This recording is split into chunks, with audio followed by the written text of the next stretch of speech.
मणिभद्र सिर्फ एक धनी आदमी ही नहीं था, बल्कि बड़ा ही नेकदिल और उदार भी था। स्वागतम मेरे प्यारे दोस्तों, मेरे घर में आपका स्वागत है। जरा इन मिठाइयों को तो चख कर देखिए, ये खास तौर से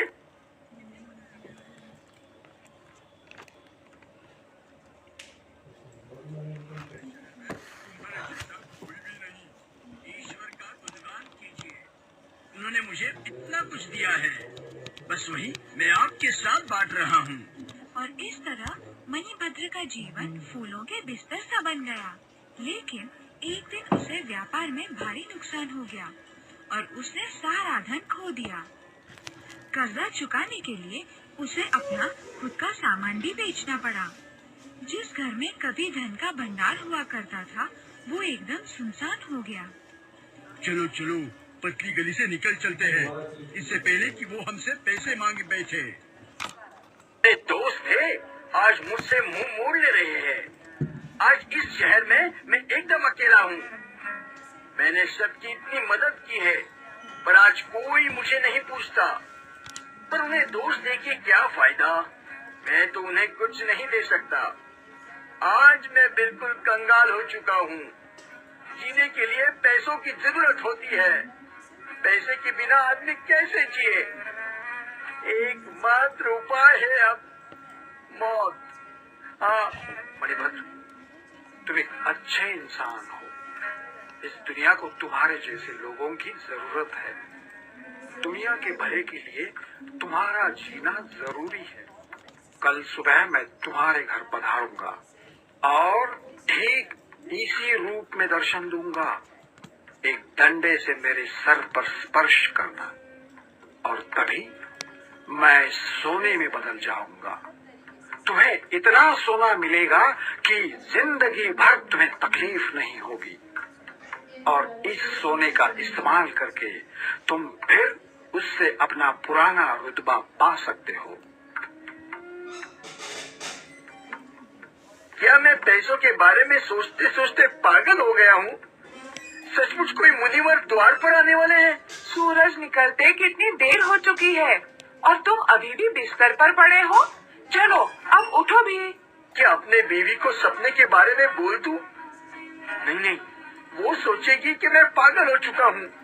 हर वक्त पैसे के बारे में सोचते रहता हूँ, इसलिए शायद मुझे ऐसा सपना आया था। क्या हुआ? किस सोच में डूबे हुए हो? हाँ? कुछ नहीं, कुछ भी तो नहीं।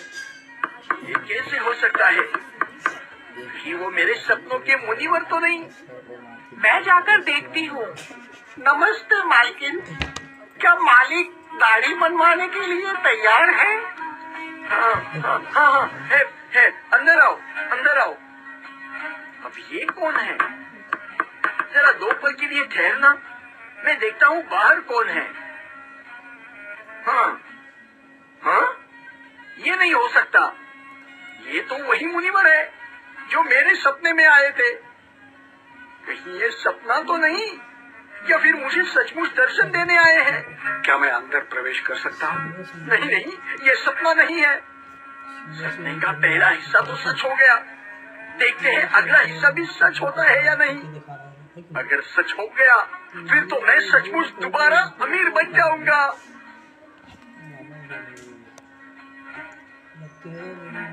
हाँ, मुझे यकीन नहीं हो रहा। हाँ, लेकिन ये हुआ कैसे?